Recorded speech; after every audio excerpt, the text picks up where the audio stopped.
BJP के हरियाणा की ब्राह्मण पॉलिटिक्स में दो बड़े नेता अजीब दौर से गुजर रहे हैं। एक है रामविलास शर्मा, जो अपनी डूबती हुई सियासी किश्ती को बचाने के लिए हर मुमकिन कोशिश कर रहे हैं।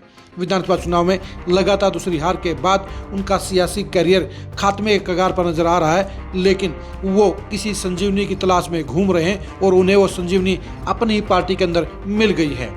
दूसरे नेता हैं अरविंद शर्मा। अरविंद शर्मा नायब सैनी की सरकार में मंत्री हैं। वो हरियाणा के सबसे बड़े ब्राह्मण नेता बनना चाहते हैं, लेकिन दिक्कत इस बात की है कि पार्टी के अंदर जहां दादा राम कुमार गौतम के साथ उनका 36 का आंकड़ा हो गया है, तो बाहर नवीन जयहिंद के साथ भी उनका खुला 36 का आंकड़ा बन गया है। यही वजह है कि उनके लिए भी दिक्कतें बढ़ गई हैं, लेकिन दोनों ही नेताओं के लिए एक नया रास्ता, नया विकल्प बन गया है और इसलिए रामविलास शर्मा और अरविंद शर्मा की हरियाणा की सियासत में नई जुगलबंदी बन गई है। नमस्कार, मैं हूं कुलदीप शिवरान।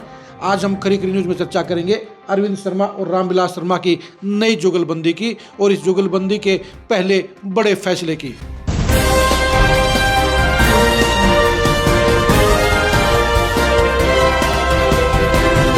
रामविलास शर्मा हरियाणा की सियासत के सबसे वरिष्ठ नेताओं में शामिल हैं। वो बीजेपी की सरकार बनाने में सबसे अहम भूमिका निभाने का काम 2014 में कर गए हैं। ये अलग बात है कि चेहरा आगे करके बीजेपी ने मुख्यमंत्री बाद में मनोहर लाल खट्टर को बना दिया, लेकिन रामविलास शर्मा अब उन हालात में पहुंच चुके हैं जहां वो खुद रिटायरमेंट की दहलीज पर हैं और उनका बेटा सियासत में स्थापित नहीं हो पाया है। इसलिए रामविलास शर्मा चाहते हैं कि किसी तरह से 2029 में उनके परिवार की सियासत बच जाए और वो संजीवनी लेने के लिए अरविंद शर्मा की शरण में चले गए हैं। आपको यह अजीब सा लगेगा, लेकिन ये सच्चाई है कि रामविलास शर्मा अपनी डूबती हुई किश्ती को बचाने के लिए अब अरविंद शर्मा के साथ सेटिंग कर गए हैं और इसलिए अरविंद शर्मा ने भी अपने आप को राम कुमार गौतम के प्रकोप से बाहर निकालने के लिए रामविलास शर्मा के साथ हाथ मिलाना बेहतर समझा है।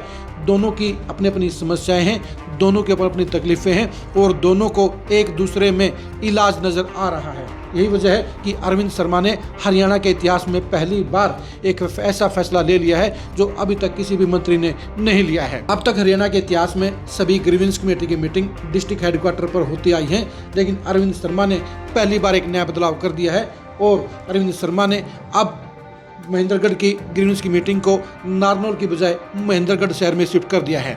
ये पहली बार है कि किसी डिस्ट्रिक्ट हेडक्वार्टर की बजाय दूसरे शहर में ग्रीवेंस कमेटी की मीटिंग हो रही है और ये करवाने के पीछे सबसे बड़ा हाथ रामविलास शर्मा का बताया जा रहा है। और रामविलास शर्मा ने भी जब प्रशासन ने इस बात का प्रेस नोट जारी किया तो उन्होंने भी प्रेस नोट जारी करके इस बारे में खुशी जताई और कहा ये स्वागत योग्य कदम है।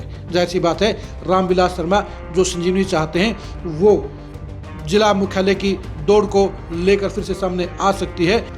महेंद्रगढ़ जिले के ज़्यादातर कार्यालय नारनौल में है और रामविलास शर्मा इन ऑफिसों को महेंद्रगढ़ में बदलवाने की हवा को चिंगारी देकर फिर से अपने लिए जगह बनाना चाहते हैं और इस काम की मदद के लिए उन्होंने अरविंद शर्मा को शायद चुनने का काम किया है। यही वजह है कि अरविंद शर्मा ने ये मीटिंग महेंद्रगढ़ में रखने का काम किया है। जबकि खास बात यह भी है कि इस ग्रीवेंस कमेटी की मीटिंग के लिए जो 9 परिवाद फाइनल किए गए हैं उनमें से महेंद्रगढ़ शहर का सिर्फ एक ही परिवाद है, जबकि 7 परिवाद नारनौल और आसपास के क्षेत्रों के हैं। यानी नारनौल से जहां पूरी मशीनरी को महेंद्रगढ़ में जाना पड़ेगा, यानी सारी अफसरशाही को वहाँ जाना पड़ेगा, सारे इंतजाम वहाँ पर करने पड़ेंगे। उसी तरह से महेंद्रगढ़ के बजाय नारनौल के 7 परिवारवादियों को भी अपनी सुनवाई के लिए महेंद्रगढ़ में जाना पड़ेगा। जबकि अगर नारनौल में ही यह ग्रीवेंस कमेटी की मीटिंग होती तो वहाँ पर आराम से बिना किसी चक्कर के, बिना किसी एक्स्ट्रा फार्मूले के, बिना किसी दौड़ धूप के ये मीटिंग वहाँ पर हो जाती और हमेशा वहीं पर होती भी आई है। लेकिन ये मीटिंग का स्थान बदलकर, शहर बदलकर अरविंद शर्मा ने सीधा फायदा पहुँचाने का काम रामविलास शर्मा को किया है और रामविलास शर्मा भी इसकी एवज में अरविंद शर्मा को पूरा सहयोग देने का काम करेंगे। वो उनको हरियाणा का सबसे बड़ा ब्राह्मण नेता बनाने के लिए पूरी मदद करेंगे। वो भाईचारे को निभाते हुए हर जगह अरविंद शर्मा की तारीफ करेंगे और अरविंद शर्मा यही चाहते हैं कि राम कुमार गौतम के साथ उनका जो पंगा चल रहा है उस पंगे से निकलने के लिए वो रामविलास शर्मा का आशीर्वाद लें और रामविलास शर्मा भी अपने मदद के बदले में उनको सहयोग देने में जरा भी गुरेज नहीं करेंगे। यानी अरविंद शर्मा और रामविलास शर्मा के बीच में गिव एंड टेक की पॉलिटिक्स होती हुई साफ तौर पर नजर आ रही है।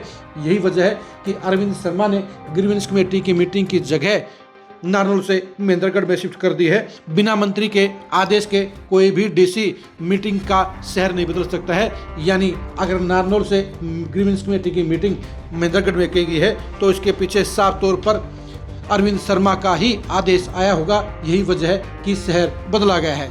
यानी एक साइड में अरविंद शर्मा जहां अपने आप को सबसे बड़ा ब्राह्मण नेता बनाने के लिए रामविलास शर्मा का आशीर्वाद और सहयोग ले रहे हैं, तो वहीं पर रामविलास शर्मा भी अपनी डूबती हुई किश्ती को बचाने के लिए अरविंद शर्मा के भरोसे खड़े हो गए हैं। अब देखने की बात यह है कि दोनों ही नेताओं की जुगलबंदी क्या पॉलिटिक्स में बड़ा धमाका कर पाएगी, या दोनों ही 0 और 0 मिलकर 0 रहेंगे, या दोनों 1 और 1 मिलकर 11 हो जाएंगे। अब देखने की बात यही है कि इस इम्पैक्ट का बड़ा असर क्या होगा और इस इम्पैक्ट का नारनौल की पॉलिटिक्स में असर क्या होगा। हम आपको ये बता दें कि शहर बदलने के चलते नारनौल के लोगों में बड़ी नाराजगी है और आम लोगों में यही मैसेज गया है कि जिले के अंदर पुराने विवाद को पैदा करने के लिए ही ग्रीवेंस कमेटी की जगह बदली गई है। अगर नारनौल में ही ये मीटिंग होती तो किसी को कोई समस्या नहीं होनी थी, लेकिन बिना किसी वजह से ग्रीवेंस कमेटी की मीटिंग को नारनौल से महेंद्रगढ़ शिफ्ट किया गया है, जो कई आशंकाओं को जन्म देता है, जो कई विवादों की जड़ बन सकता है।